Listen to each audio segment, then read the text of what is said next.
오늘의 말씀은 사무엘상 9장 1절에서 14절까지의 말씀입니다.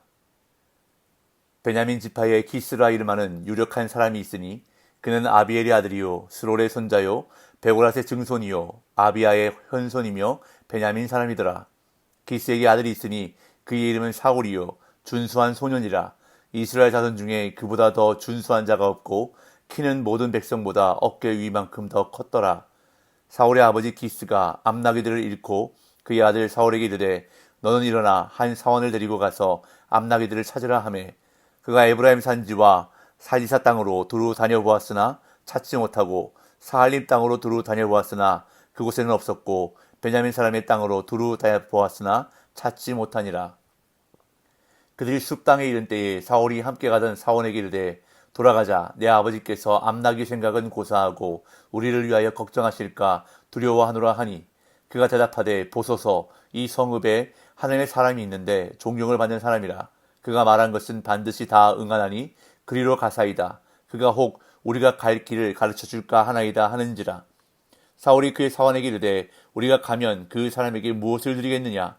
우리 주머니에 먹을 것이 다하였으니 하나님의 사람에게 드릴 예물이 없도다. 무엇이 있느냐 하니 사환이 사울에게 다시 대답하여 이르되 보소서 내 손에 은 한 세겔의 4분의 1이 있으니 하나님의 사람에게 드려 우리 길을 가르쳐달라 하겠나이다 하더라. 옛적 이스라엘의 사람이 하나님께 가서 물으려 하면 말하기를 선견자에게로 가자 하였으니 지금 선지자라 하는 자를 옛적에는 선견자라 일컬었더라. 사울이 그의 사환에게 이르되 네 말이 옳다 가자 하고 그들이 하나님의 사람이 있는 성읍으로 가니라. 그들이 성읍을 향한 비탈길로 올라가다가 물 기르러 나오는 소녀들을 만나 그들에게 묻되 선견자가 여기 있느냐 하니 그들이 대답하여 이르되 있나이다.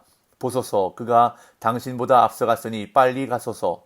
백성이 오늘 산당에서 제사를 드리므로 그가 오늘 성읍에 들어오셨나이다. 당신들이 성읍으로 들어가면 그가 먹으러 산당에 올라가기 전에 곧 만나리이다. 그가 오기 전에는 백성이 먹지 아니하나니 이는 그가 재물을 축사한 후에야 청함을 받은 자가 먹음이니이다. 그러므로 지금 올라가소서 곧 그를 만나리이다 하는지라. 그들이 성읍으로 올라가서 그리로 들어갈 때에 사무엘이 마침 산당으로 올라가려고 마주 나오더라. 아멘. 사무엘상 8장에는 이스라엘 백성들이 사무엘에게 와서 왕을 세워달라고 요구하는 장면이 등장합니다. 사무엘도 어느덧 나이가 들어 노쇠하게 되어 이제 자신의 두 아들을 이스라엘의 사사로 삼았습니다. 그런데 그들은 기대 이하의 지도력을 보였습니다. 그러자 백성들은 사사를 거부하며 왕을 세워줄 것을 요구했습니다. 왕권 정치는 주변 열강들과의 외교 관계에서 유리한 지위를 확보하고 외부 침략에 신속히 대처하는 데 효율적인 제도였습니다. 하지만 백성들이 왕을 요구한 근본 이유는 지금까지 이스라엘을 다스리신 하나님에 대한 불신앙 때문이었습니다. 또한 인간 왕을 요구하는 그들의 모습 이면에는 세상 나라에 대한 부러움이 자리 잡고 있었습니다. 그래서 지금까지 평화를 허락하신 하나님을 배반하고 이방인들처럼 왕을 세워줄 것을 요청했던 것입니다. 그러나 백성들이 생각하는 것만큼 왕권 정치가 좋은 제도는 아니었습니다. 사람을 왕으로 세워 다스리게 한다면 하나님이 다스리시는 나라보다 훨씬 무겁고 고통스러운 짐을 감당해야 했기 때문입니다. 이에 사무엘은 왕의 제도가 얼마나 부조리한지 설명하며 왕으로 인해 고통이 따를 것이라고 백성들에게 경고했습니다. 하지만 그럼에도 백성들은 끝까지 왕을 요구했습니다. 이 하나님은 그들의 말대로 왕을 세우라고 사무엘에게 말씀하십니다. 이스라엘 백성들의 불충과 불신앙에도 불구하고 하나님은 왕을 세워달라는 그들의 요청을 허락해 주신 것입니다. 그런 다음 이제 9장에서는 이스라엘의 첫 번째 왕이 될 사울이라는 인물이 등장하고 있습니다. 오늘 본문 1절 2절입니다. 베냐민 지파의 기스라 이름하는 유력한 사람이 있으니 그는 아비엘의 아들이요 스롤의 손자요 베고라스의 증손이요 아비야의 현손이며 베냐민 사람이더라. 기스에게 아들이 있으니 그의 이름은 사울이요 준수한 소년이라. 이스라엘 자손 중에 그보다 더 준수한 자가 없고 키는 모든 백성보다 어깨 위만큼 더 컸더라. 오늘 본문은 사울이라는 인물을 소개하면서 그가 베냐민 지파의 사람이라는 것을 두 번씩이나 언급하며 강조하고 있습니다. 이는 베냐민 지파가 사사기를 거치면서 이스라엘 지파 가운데서 멸절될 위기를 겨우 넘긴 가장 작고 보잘것없는 지파였기 때문입니다. 그런 지파에서 이스라엘 12지파를 모두 통솔할 왕이 나오리라고 누구도 생각할 수 없었기에 이 놀랄만한 사실을 성경은 강조하고 있는 것입니다. 사울은 기스라는 사람의 아들이었는데 본문은 기스를 유력한 사람이라고 소개하고 있습니다. 이 말은 재산이 있는 사람 또는 힘센 장수, 이 두 가지 뜻을 모두 가질 수 있는데 여기서는 정확히 어느 뜻으로 쓰이는지 알 수 없습니다. 다만 어떤 의미로든 영향력 있는 사람이었던 것만은 분명하게 여겨집니다. 그런 다음 이 가문의 족보에 대해서 소개한 후에 사울을 소개하는데 그를 가리켜 준수한 소년이라고 말합니다. 여기에 해당하는 히브리 단어를 직역하면 젊고 좋은입니다. 여기서 젊다라는 표현이 성인에 접어든 나이를 드러낸다면 좋다라는 것은 훌륭한 외모를 나타냅니다. 그러면서 본문은 이스라엘 자손들 가운데 사울이 가장 훌륭했다고 평가하며 키도 다른 이들보다 어깨 위만큼 더 컸다고 묘사합니다. 사무엘서를 기록한 저자는 이렇게 사울의 집안, 젊음, 신체 조건을 강조하여 그가 백성이 바라던 왕의 모습을 갖추었음을 말하고 있습니다. 이어 3절부터는 사울의 이야기가 등장합니다. 사울의 아버지 기스의 암나귀들이 사라진 사건을 통해 사울과 사무엘이 만나게 되는 사건이 언급되고 있는데요.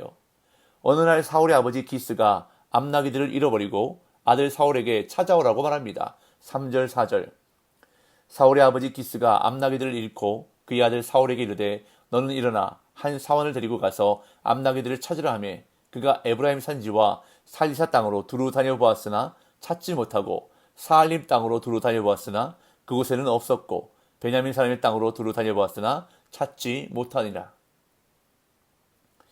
기스는 암나귀들을 잃고 아들 사울에게 사원 하나를 데리고 암나귀들을 찾아오라고 말합니다. 이에 아버지의 명령을 받은 사울은 북쪽으로 올라가서 에브라임 산지와 살리사 땅과 사알림 땅을 두루 다니며 암나귀들을 찾아보았으나 찾지 못해서 다시 베냐민 땅으로 돌아와서 두루 찾아보았습니다. 하지만 결과는 역시 찾지 못했습니다. 이렇게 4절에서 두루 다녔으나 찾지 못했다라는 말이 3번이나 반복되었을 정도로 사울은 나귀를 찾으러 부지런히 구석구석 살피고 다녔다는 것을 본문은 언급하므로 사울이 자신에게 주어진 일에 최선을 다하는 성실한 사람이었음을 알려주고 있습니다. 결국 사울은 사환에게 아버지가 걱정하실 것을 생각해 돌아가자고 말합니다. 5절 6절 그들이 숲 땅에 이를 때에 사울이 함께 가던 사환에게 이르되 돌아가자. 내 아버지께서 암나귀 생각은 고사하고 우리를 위하여 걱정하실까 두려워하노라 하니 그가 대답하되 보소서 이 성읍에 하나님의 사람이 있는데 존경을 받는 사람이라 그가 말한 것은 반드시 다 응하나니 그리로 가사이다. 그가 혹 우리가 갈 길을 가르쳐 줄까 하나이다 하는지라. 베냐민 땅으로 돌아와서도 암나귀들을 찾지 못한 사울은 숲 땅으로 갔습니다.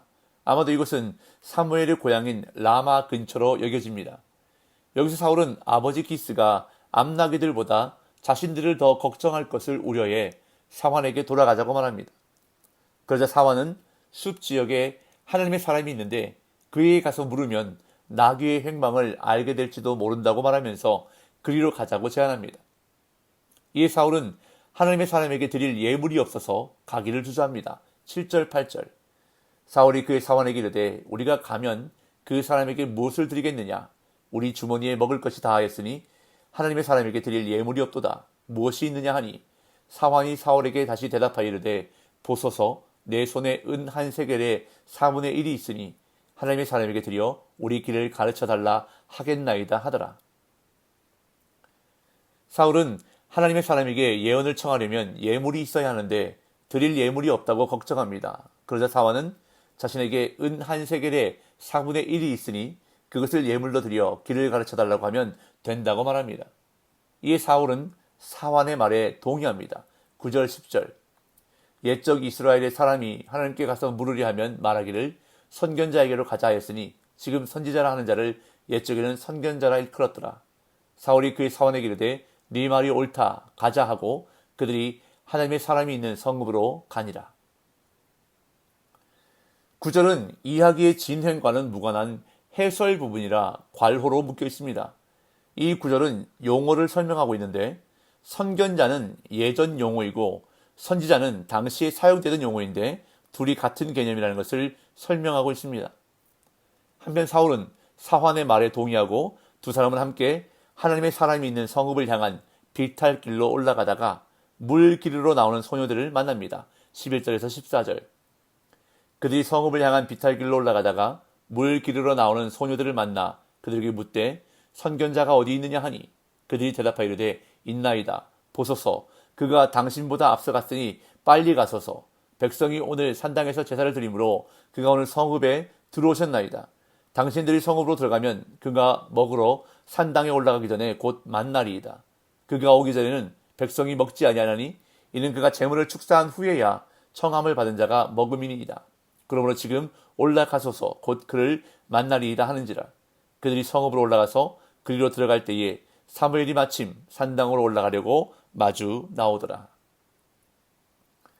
사울과 사환은 성읍으로 가는 비탈길로 올라가다가 물 기르러 나오는 소녀들을 만났고 그 소녀들을 통해 사무엘이 제사에 참여하기 위해 와 있다는 사실을 알게 되었습니다. 지금 올라가면 곧 만날 것이라는 말을 듣고 사울과 사환은 성읍으로 올라갔고 때마침 산당으로 올라가려고는 사무엘과 만나게 되었습니다. 사울과 사무엘의 마주침이 마치 우연처럼 보이지만 절대 우연이 아닙니다. 사울을 이스라엘 왕으로 세우시려는 하나님의 계획과 섭리 가운데 이루어진 일입니다. 오늘 본문에서 일어난 일들 가운데 사울이 계획하여 이루어진 것은 하나도 없습니다. 그는 아버지의 명을 따라 나귀를 찾기 위해 돌아다녔고 사환의 제안을 수용하여 사무엘을 만나러 갔으며 물 기르러 나온 소녀들의 안내에 따라 산당이 있는 성으로 들어갔습니다. 사울은 자신에게 닥쳐진 일에 그때마다 최선을 다했고 하나님은 그런 사울을 사무엘과 만나도록 이루어 주신 것입니다. 성도에게 우연한 만남은 없습니다. 모든 만남은 하나님의 섭리입니다. 주어진 상황 속에서 성실하게 최선을 다할 때 하나님은 귀한 만남으로 우리를 이끌어 주신다는 것입니다. 오늘도 저와 여러분들의 삶에 이러한 복된 만남이 있으시기를 예수님의 이름으로 축복합니다.